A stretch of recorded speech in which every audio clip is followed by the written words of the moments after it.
Kayode Bamidele was one of the youngest billionaires in Lagos, owner of Bamidele Group, a company that dominated real estate, fashion, and tech. But behind the designer suits and private jets, Kayode was tired. Every woman he met seemed more in love with his money than with him. One evening, while sipping palm wine on his penthouse balcony, he hatched a wild plan. What if I became a nobody in my own empire? He would disguise himself as a humble cleaner in his company's headquarters to see who would love him without the glitter of his wealth.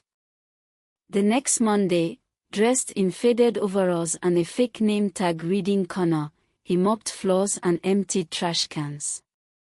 No one paid him attention, except one woman. Her name was Amora, a receptionist with warm eyes and a laugh that made him forget he was pretending. Kayode felt something stir in his chest, but he had no idea that Amora had secrets of her own. For weeks, Kayode swept floors, always timing his work when Amora was at the front desk. They talked about small things, Lagos traffic, her favorite suyo spot, the annoying manager upstairs. She even once offered him jollof rice from her lunchbox, saying, "Eat before you faint here." Oh. Kayode was drawn to her simplicity, her sharp humor, and how she never looked down on him. He started falling hard.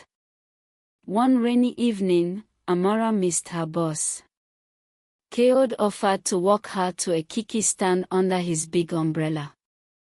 They laughed, splashed through puddles, and when she slipped, he caught her. Their eyes lingered. But unknown to Kayode, Amora had another man in her life, a tall, dark, and dangerously charming man named Tond, who just so happened to be Kayode's right-hand executive. And Tond. He wasn't just dating Amora, he was also plotting to betray Kayode in the most ruthless way. One night, while mopping near the boardroom, Kayode overheard voices. It was Tond and Amora. "You know what to do," Tond whispered. "Get close to him. Make him trust you. Then I'll handle the rest. When Bamidele Group falls into my hands, we'll disappear with enough money to buy an island." Kayode's heart pounded. They are talking about me. He realized Tond had no idea Connor the cleaner was actually Kayode Bamidele. But here was the problem: Amora didn't look like she was in love with Tond. She looked scared. Her voice shook. "Tond, I told you I'm done with this. He's not like other men. I actually care about him." Kayode felt a dangerous cocktail of emotions: betrayal, suspicion, and a flicker of hope. Could it be possible that she really cared for him? Or was this part of her act? The annual Bamidele Group Gala arrived, a night of champagne, glittering gowns, and million-naira deals. Kayode decided this would be the night to reveal his true identity. He arrived in a custom white agbada, gold wristwatch gleaming, escorted by security. Whispers rippled through the hall. The boss himself was here. Amora stood frozen at the reception desk when she saw him. "Connor," she gasped. "It's Kayode," he said softly. "I own this place." Her lips trembled. Tond, however, turned pale. "So, all this time," Kayode interrupted, "I've been watching. And I know everything about your little plan." He signaled security, and Tond was dragged out, shouting threats. But Kayode didn't arrest Amora. Instead, he pulled her aside and asked the question burning in his chest: "Tell me the truth, was it all a game?" Amora's eyes filled with tears.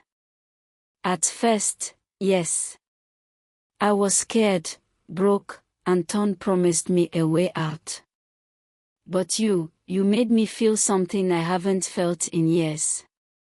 Keod's chest ached. Then why not tell me the truth before? Because I knew you'd never trust me, she whispered.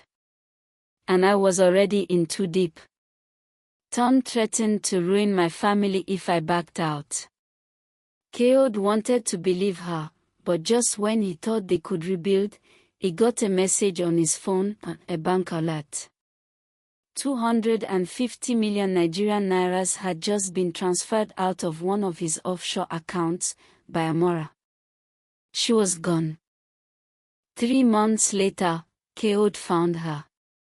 Not in Dubai, not in London, she was in Ibadan, living quietly under a new name. When she saw him at her doorstep, she froze. I didn't touch your money, she blurted before he could speak. Ton forced the transfer, then disappeared. I've been hiding from him ever since. Keod studied her face. There was fear, but also something real. Against his better judgment, he believed her. He took her hand. Come back with me. Let's start over. But no more lies. They moved back to Lagos together. The scandal never left the tabloids. Billionaire falls for former con artist, but Keod didn't care.